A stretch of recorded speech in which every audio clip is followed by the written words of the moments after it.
Hello and welcome to Nacho Television News Program. We are in Ankara in Turkey. I'll bring to you our news headlines within Turkey and from all over the world.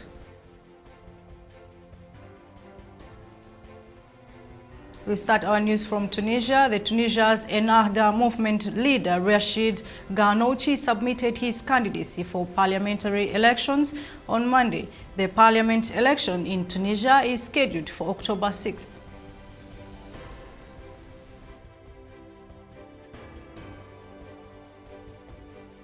Over a ton of scales from the endangered pangolin species were seized yesterday at Istanbul Airport. Custom officers coordinated with Turkey's Agriculture and Forestry Ministry over a suspicious package, the Trade Ministry said in a statement. The package was found to contain 1,217 tons of scales belonging to the pangolin, also known as the scary anteater, whose trade is prohibited under international conventions, added in the statement.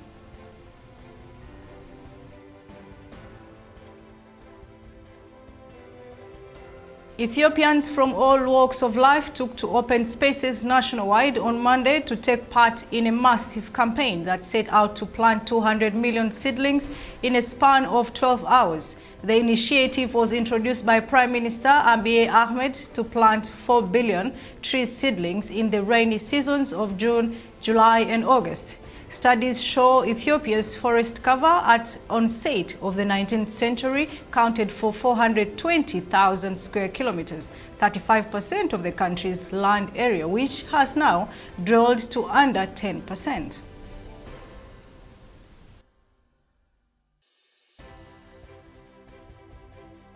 The Turkish Red Crescent, Kizilay, will sacrifice animals across 51 countries as part of the festivities of the Muslim holiday of Eid al-Dhuha, Kizilay head Kerem Kinic said yesterday. Speaking at a slaughterhouse located in the Aegean Coast province of Izmir, Kinic said the Red Crescent will sacrifice 180,000 shares of animals. Regarding the foundation's activities on Eid al-Dhuha, Kinic said they aimed to distribute the shares of animals to 4.5 million people, including 2.5 million in Turkey and 2 million abroad. He said that meat from the sacrificed animals will be cooked and canned at a facility located at Izmir Kemal Pasha district. He also added that they will distribute the cans to those who are in need all year long. Around and Kizilay is the largest humanitarian organization in Turkey with an international network through which it provides relief to other nations in need. It was founded on June 11, 1868 as the Society for Aiding the Wounded and Erring Ottoman Soldiers of Turkey.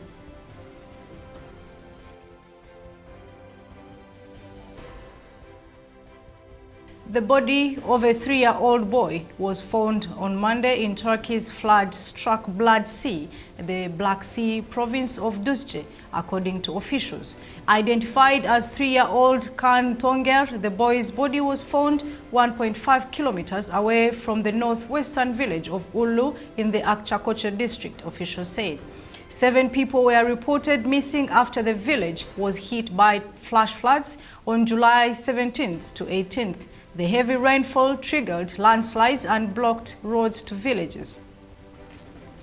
Teams completed search and rescue operations with the last missing child's body found on Monday. A total of 6 bodies had been recovered since July 19th. Also, 227 people had been rescued in the Jumayeri and Golcayak and Akçakoca districts, and according to the provincial governorship last Wednesday, the governorship of Düzce declared the northwestern province a disaster-prone area.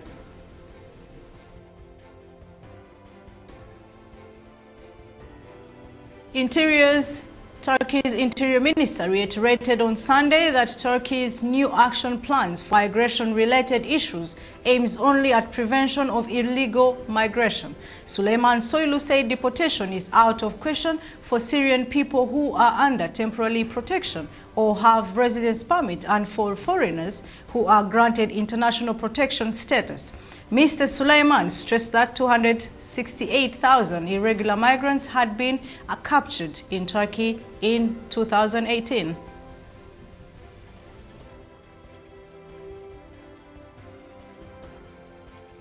Archaeological excavations have unearthed a burial ground belonging to 19th century BC Urartu Royos in East Turkey's Van province.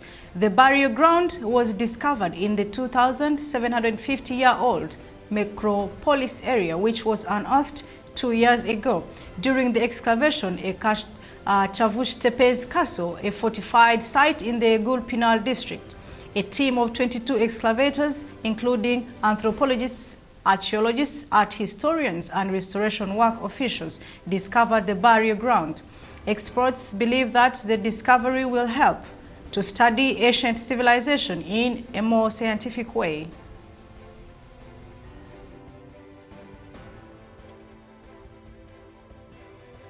A total of 101 migrants, including 100 Afghans and 1 Palestinian who were trying to cross over to Europe through Greece, were held by the Turkish Coastal Guard yesterday in Ayvacık district of Turkey's western Çanakkale province.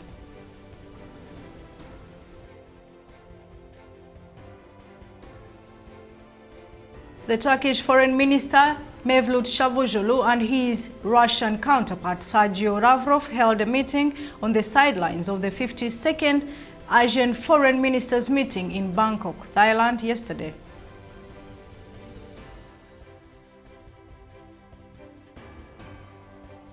Heading to Benin, India's president has announced a loan of $100 million for developmental projects in Benin on a visit to the West African nation. Ram Nath Kovind was received in Cotonou by President Patrice Talon on Monday on the first stop of a Western African tour, Africa. He is continuing on to the Gambia and Guinea. It is the first visit by an Indian head of state to the 3 countries. President Kovind also addressed Benin National Assembly in the capital, Porto Novo, and attended a banquet hosted in his honor. He tweeted a clip of his parliamentary speech saying it was a historical day in relations between the 2 countries.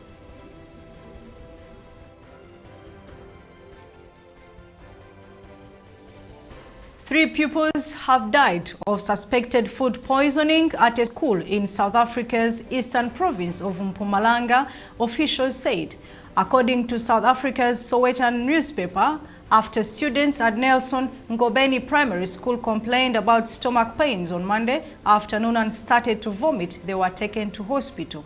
2 of the children died on the way, another in the hospital. There are currently about 10 learners from the same school who are being treated at Emarleni Hospital, said Jasper Rizwana, a spokesman from Mpumalanga's education department. He also said an investigation had begun and the province education minister was expected to meet the parents.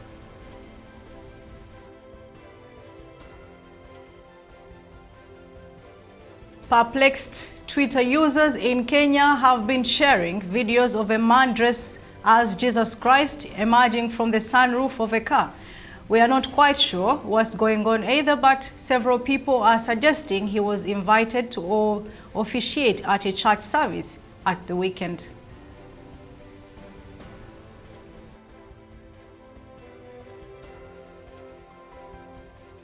Sudan reports that outraged protesters have gathered in several cities, including the capital Khartoum, following the killing of 5 protesters in North Kordofan state. At least 4 of those killed were secondary school children. The group that has spearheaded Sudan's recent protests leading to President Omar al-Bashir's ousting, the Sudan's Professional Association, says the ruling military council is to blame for the deaths and is now calling for nationwide protests. It is demanding an immediate transfer of power to civilians.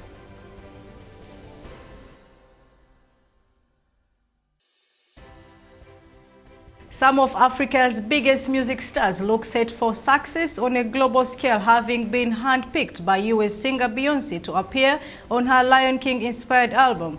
The collaboration is a savvy attempt to blend pure Afrobeats, mainstream pop and R&B sounds for a non-African audience. The popular, known as, it is the biggest platform for the pop and mainstream world to recognize African artists and also a brand new following for Beyoncé by collaborating with some of Africa's pop culture icons, he said. The smartest business people are those who reach out to collaborate fast. Internationally, features are mutually beneficial for global stars and African artists. According to Digital Marketing Director Karembo Jaliji, Americans and others are paying more attention now. The likes of Wiz Khalifa have shown how the presence on songs can help increase sales and listening across Africa and indeed all over the world.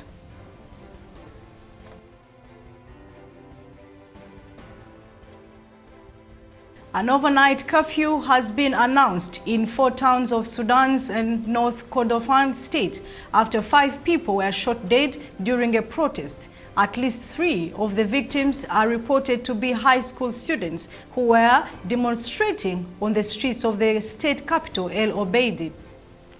Anti-government protests have been taking place across Sudan since December. The lead of the ousting of President Omar al-Bashir in April. On Saturday, the prosecutor's office said at least 8 military officers would be charged with crimes against humanity for killing 78 protesters. Doctors linked to the opposition say almost 130 people are dead.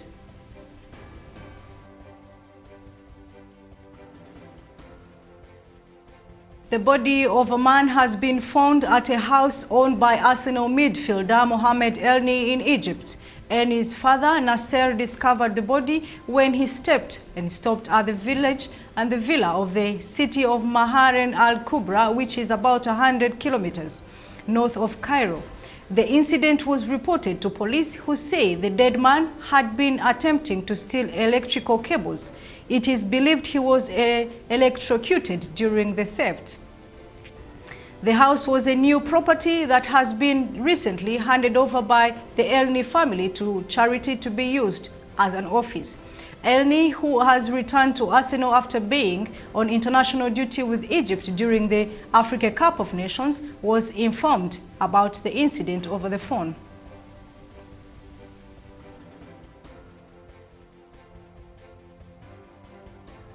It is exactly 10 years since the leader of Boko Haram, Mohammed Yusuf, was killed in police custody. His death sparkled a campaign of terror in Nigeria that has left more than 30,000 people dead and displaced more than 2 million people.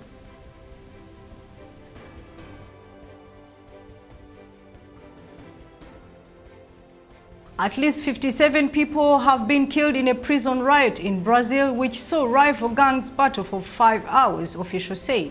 Gang members from one prison block invaded another part of Altamira jail in Para State. 16 of the dead were decapitated and remained suffocated after part of the prison was set on fire, the official said in the news conference. 2 prison officers who were taken hostage have since been freed. The violence began at about 10 a.m. GMT on Monday and ended at around noon, officials reported.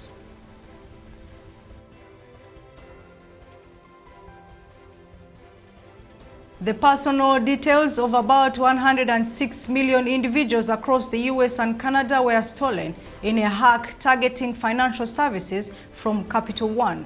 The company has revealed the announcement came after the alleged hacker was arrested on Monday. According to Capital One, the data included names, addresses, and phone numbers of people who applied for its credit card products. But the hacker did not gain access to credit card accounts, and the account numbers were not visible, it said.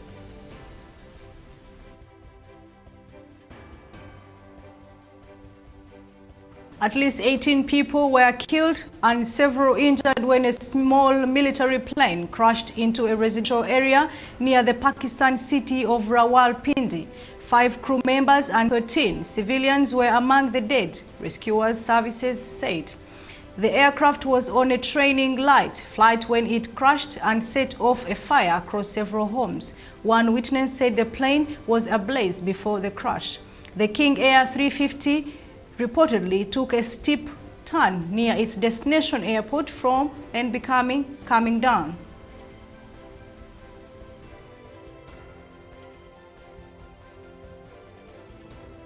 Chinese telecom firm Huawei saw a sharp jump in revenue in the first half of the year but warned on difficulties ahead.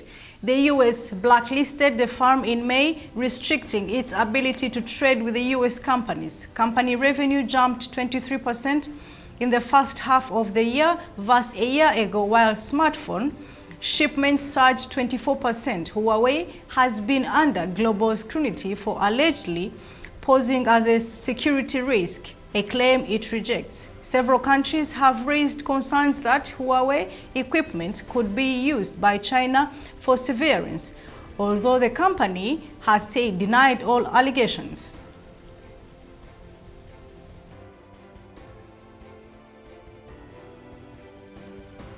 Natural Television News from Ankara. We are in the capital of Turkey. You can check our social media or send us messages on our WhatsApp number written on your screen. My name is Sauda Mganga. Until then.